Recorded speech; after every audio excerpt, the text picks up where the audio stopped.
Hello guys, welcome back to your YouTube channel SKM study. और यहाँ पे पता है क्या लेकर आए हैं? अरे गाइस, लोग यहाँ पर लेके आए हैं निबंध।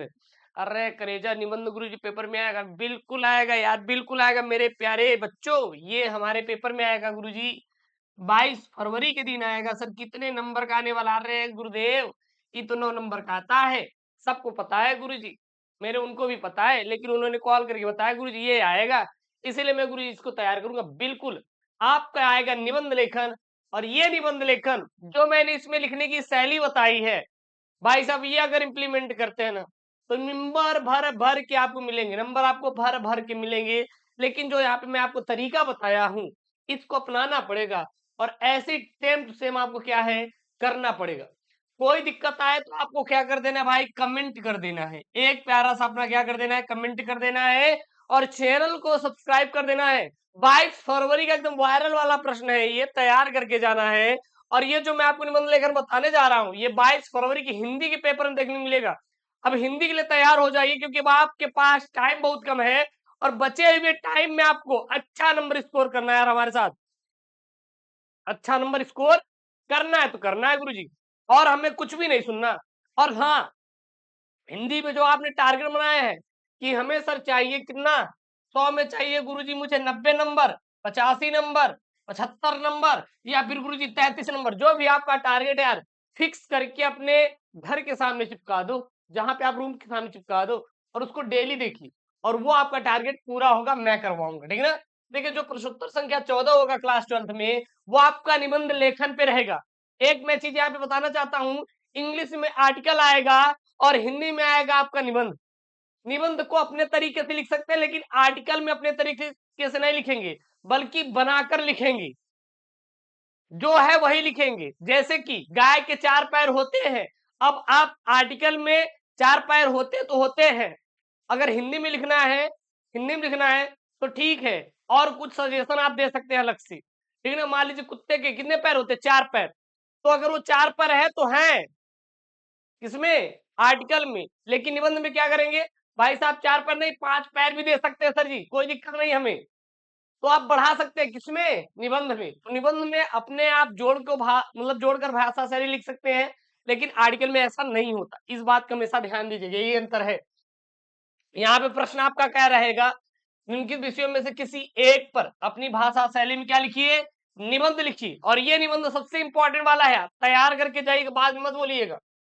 किसान जीवन की त्रासदी, मुंशी प्रेमचंद्र की कथा, साहित्य में योगदान, विज्ञान वरदान और अभिशाप, राष्ट्रीय एकता आज की अनिवार्य आवश्यकता, विद्यार्थी जीवन में अनुशासन का महत्व। ये आपके सबसे मोस्ट इंपॉर्टेंट देखेंगे तो 5 निबंध है। कितने निबंध है, 5 निबंध है। मैं आपको किसके बारे में बताऊंगा, आपको पता है, ये विज्ञान वरदान एवं अभिशाप के बारे में बताऊंगा कि आपको लिखना क्या है, तरीका क्या होना चाहिए, सबसे बेस्ट वे क्या है, जिससे बच्चे लिखकर अच्छा नंबर हिंदी के निबंध में स्कोर करते हैं। अब आपको हिंदी की बिल्कुल टेंशन नहीं लेना यार, एसकेएम स्टडी आ चुका है आपके लिए डेली क्लासेस लेकर, और आपकी पूरी तैयारी करवाएगा। सबसे पहले जब भी आप लिख रहे हैं, तो सबसे पहले आप एक काम करिएगा, आप डाल देंगे, क्या डाल देंगे गुरुजी, उत्तर। क्या डाल देंगे, उत्तर, या प्रश्नोत्तर संख्या डाल के आप डायरेक्ट आंसर लिखना शुरू कर सकते हैं, कोई दिक्कत नहीं है, कोई बोलने वाला आपको नहीं है। विज्ञान वरदान या अभिशाप आप क्या डाल देंगे, हेडिंग डाल देंगे, जिसके बारे में आप निबंध लिख रहे हैं। उसके बाद गुरुजी क्या लिखेंगे, प्रस्तावना, मतलब विज्ञान है क्या, किसे कहते हैं विज्ञान, क्या होता है विज्ञान, इसके बारे में आपको बताना रहेगा। भ्रष्टाचार के बारे में लिख रहे हैं तो लिखेंगे भ्रष्टाचार क्या होता है, क्या है भ्रष्टाचार, ठीक है ना। कैसे अपने भारत में भ्रष्टाचार फैल रहा है, इसका निवारण क्या है, उपसंहार, ये सारी चीजें आपको लिखना रहेगा। तो इसमें क्या है आपका, सबसे पहले प्रस्तावना लिखेंगे। अब प्रस्तावना में आपको क्या लिखना है, आज का युग विज्ञान का युग है, आज का युग विज्ञान का युग है। जरा सोचिए, अगर विज्ञान होता ही नहीं, क्या आप आज जो मोबाइल से पढ़ाई कर रहे हैं, कर पाते, क्या नहीं कर पाते, सर बिल्कुल भी नहीं कर पाते। तो आज का जो युग है विज्ञान का युग है। आज के वैज्ञानिक युग ने मनुष्य के जीवन में बहुत ही प्रभाव उत्पन्न किया है, बहुत ज्यादा प्रभाव उत्पन्न किया। सर कैसे, हमारे यहाँ पहले लाइट हुआ नहीं करती थी सर, हम मिट्टी के तेल से दिए जलाकर पढ़ाई करते थे। लेकिन आज के युग में भाई साहब रूम में एसी है, तब भी बच्चे नहीं पढ़ रहे। जरा सोचिए, आपके पास सारी सुविधाएं उपलब्ध है, नेट है। पहले 2G रहता था, उसके लिए कूपन रिचार्ज होता था, दिन भर नहीं खत्म कर पाते थे। आज 1.5 GB डाटा खत्म हो जाता है और वहां पे केवल 20 MB मिलता था दिन भर का, तब भी नहीं खत्म होता था। लेकिन आज पूरा डाटा खत्म हो जा रहा है। जरा सोचिए, आज मनुष्य के जीवन में जितनी भी गतिविधियां हो रही हैं, वे सभी विज्ञान की वजह से क्या हो पाई है, संभव हो पाई है। आजकल जितनी भी गतिविधियां हो रही हमारे जीवन में, मोबाइल चलाना हो, गाड़ी चलाना हो या टीवी देखना हो, कहीं जा रहे हैं, किसी से बात कर रहे हैं, सब विज्ञान की ही देन है। बस यही चीज आपको प्रस्तावना में लिखना है, यही मोटिवेशन बना के रखिए। उसके बाद देखिए नंबर की बारिश तो भाई साहब एग्जामिनर चाचा कुछ देगा आपको, नंबर खुद देगा आपको। उसके बाद आपको क्या लिखना है, उसके बाद बढ़िया लिखना है कि मनुष्य ने जो प्रगति की है, उसका इतिहास इस बात का साक्षी है कि वह किसी समय जानवरों जैसा जीवन जीता था और गुफाओं में रहता था, कच्चा मांस और फल सब्जियां खाता था, पेड़ पौधों की पत्ती और छालों का कपड़ों की तरह पहनता था। धीरे धीरे उसने आग जलाना सीखा और वहां से वह निरंतर आगे बढ़ता चला गया और आधुनिक युग में बहुत आगे चला गया। पहले के लोग पता है बंदर जैसे हुआ करते थे, वास्तव में बंदर ही मानव है, क्योंकि बंदरों में क्या वो बदलाव हुआ, ठीक ना, और फिर वो जाके मनुष्य बने। पहले जो मनुष्य थे वो जानवरों जैसा व्यवहार करते थे, बिल्कुल बंदर जैसे थे। हम लोग गुफाओं में रहते थे, घर नहीं था, पेड़ के पत्ते पहनते थे कपड़े में। सोचिए अगर वहां पे एक बकरी आ जाती तो क्या होता, भाई दौड़ा लेती, कहती नहीं नहीं मुझे पत्ते खाना है, ठीक है ना। हाँ, और फिर यहाँ पे क्या है, कच्चा मांस, भाई साहब वो बकरी पत्ते खाने की दौड़ती, लेकिन मनुष्य क्या करता था, उसका मांस खा जाता था पकड़ के। सोचिए ऐसा था मनुष्य। और फल सब्जियां खाता था, फल सब्जियां मतलब भाई साहब मतलब पेड़ का कितना यूज करता था, जरा सोचिए। पहले तो पेड़ को क्या करता था, पेड़ के पत्ते को कपड़ा पहना लेता था, उसकी जो छाल होती थी कपड़ा मतलब बना के पहनते थे। उसके बाद क्या करते थे कि पेड़ के काट कर गुफा बना लेते थे, या गुफा नहीं बना पाते, जो गुफा रहते तो उसमें रहते थे। बकरी जब आती थी उनके पास तो बकरी को काट के खा जाते थे, और जो उनका ऊपर का मांस का जो वो रहता लेयर, उसको भाई कपड़े बना लेता था मनुष्य। धीरे धीरे सीखता हुआ चला गया, ठीक है ना, चला गया। और आज का जो मानव है वहां पहुंच गया है कि भाई साहब 2 लाख का कपड़े आते हैं। हाँ, ये रहेगा बहुत ज्यादा फटा उटा रहेगा, लेकिन वो क्या रहेगा, 2 लाख रुपए का रहेगा। हाँ, हमारे गांव में क्या होता है पता है, अगर कोई शर्ट उल्ट फट चुकी है ना तो उसको फेंक देंगे, लेकिन नहीं नहीं नहीं, सिटी में ऐसा नहीं है भाई, फट गया तो फैशन हो गया, अपने को पहनना है कुछ भी हो जाए, वही फैशन है, ठीक है ना। तो इसलिए भाई साहब अगर फट उठ जाए कपड़ा उपड़ा तो टेंशन नहीं लेने का, पापा से नहीं जिद करने का, मांगने का, फैशन बना लेने का, गुरुजी वही फैशन हो गया है। हाँ, है कि नहीं। उसके बाद देखिए यार, कुछ चीजें मजाक में बोल रहा हूँ, उसको सीरियस मत लेना दिल से कि गुरुजी यार क्या बता रहे हैं।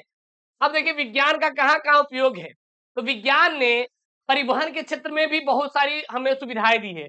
जैसे आप सोच रहे हैं गुरुजी हमें उनसे मिलने जाना है अपने दोस्त से, कहाँ पे जाना है गुरुजी, हमें जाना है अमेरिका गुरुजी। हाँ, अमेरिका जाना है, तो अब क्या करेंगे, अगर आप पैदल जाते तो कितने दिन का समय लगता गुरुजी, साल बीत जाते। हाँ, समुद्र पार करना पड़ता गुरुजी, तैर के पार करना पड़ता, पता लगा हमें मगरमच्छ अगर मिल गया तो हो गया, फिर सर तैर भी नहीं पाता बल्कि भाग चलता। हाँ, लेकिन आज क्या हुआ, वायुयान आ गए, रेलगाड़ी आ गई, जहां पर हमें 1 महीने का समय लगता था वहां पे विदिन वन मतलब 1 घंटे में यार जा सकते हो, 1 घंटे में, सोचिए जरा।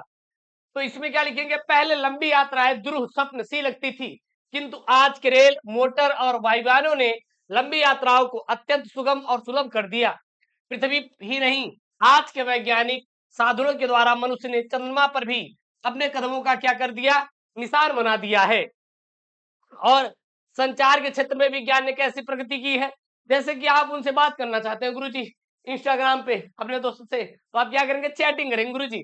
लेकिन पहले पहले बात कर पाते थे क्या, नहीं गुरुजी बिल्कुल नहीं कर पाते थे, मुझे जाना पड़ेगा घर पे, ठीक है ना। तो देखिए वही है संचार क्षेत्र में, telephone, Telegram, teleprinter, tax, telex, fax, email आदि के द्वारा क्षण भर में एक स्थान से दूसरे स्थान का संदेश पहुंचाया जा सकता है। रेडियो और टेलीविजन द्वारा कुछ ही क्षणों में किसी समाचार को विश्व भर में प्रसारित किया जा रहा है। तो ये सब क्या विज्ञान की ही देन है, करेजा लोग, बस ऐसे छापते चले जाएंगे, बहुत ज्यादा सोचना नहीं, बस छपाई करना है। चिकित्सा के क्षेत्र में, जी हाँ, पहले कोई बीमार हो जाता था ना तो दवा ही नहीं मिलती थी भैया, इलाज ही नहीं हो पाता था, तो उस व्यक्ति की क्या होती थी, मौत हो जाती थी। लेकिन आज हर वो इलाज संभव हो चुका है, पहले जो असंभव लगता था। तो चिकित्सा के क्षेत्र में तो विज्ञान वास्तव में वरदान सिद्ध हुआ है। आधुनिक चिकित्सा पद्धति इतनी विकसित हो गई है कि अंधे की आंख और विकलांगों को अंग मिलना अब असंभव नहीं है। कैंसर, टीबी, हृदय रोग जैसे भयंकर और प्राण घातक रोगों पर विजय प्राप्त करना विज्ञान के माध्यम से ये क्या हो पाया, संभव हो पाया है। पहले अगर किसी टीबी रोग, हृदय रोग हो जाता था भाई, तो उसकी उस व्यक्ति की मौत निश्चित हो जाती थी। लेकिन आज आज बताइए किसी की मौत हो रही है? नहीं हो रही यार, नहीं हो रही है। चौथा, देखिए यहाँ पे जो बच्चे जुड़ रहे हैं वो बायोलॉजी के, हम बायोलॉजी पढ़ाते हैं, आप देखे होंगे। तो एक आया था, कोई थी आई थिंक पूनम पांडे वांडे करके थी क्या? अब वो कही कि भैया सर्वाइकल कैंसर की वजह से मेरी मौत हो गई। पहले वो देखिए फेक न्यूज, अब फिर कह रही मैं जीवित हूँ। तो भाई साहब इससे हर्ट होता है, लेकिन उनको क्या लगे हैं भैया, इंडस्ट्रीज वाले हैं, हाँ भैया जो क्रिएटर बस वैसे करते हैं झूठ मूठ की। भाई यार मतलब क्या रहा है यहाँ पे? सब आप जो डिजिटल दुनिया हो चुकी है ना, उसका मजाक बना के लोग रख दिए हैं। किसी के साथ सोचिए जिसको कैंसर हुआ है, उसके ऊपर क्या बीती होगी? क्योंकि अगर जब किसी को हो जाता है ना, अगर उसके सामने आप बोलेंगे यार तू 2 दिन बाद चला जाएगा, तो सोचो उसके ऊपर क्या बीतेगी। हाँ, उसके दिमाग में आगे जब उसके साथ ऐसा हो गया तो हमारे साथ क्यों नहीं ऐसा होगा?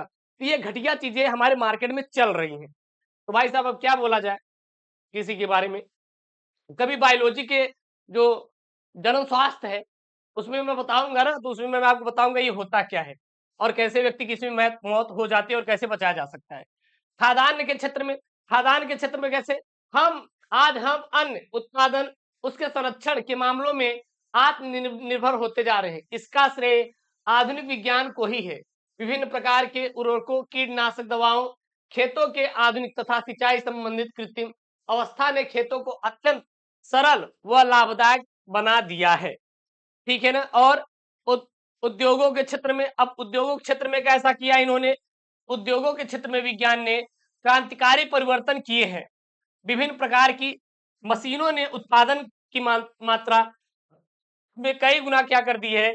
वृद्धि कर दी है। तो इस प्रकार से आपको क्या लिखना है? आपको भाई साहब निबंध लिखना है। बकायदे हेडिंग बाय हेडिंग करके लिखेंगे। 3-4 पेज लिख देंगे, 9 नंबर आपको आसानी से मिल जाएगा।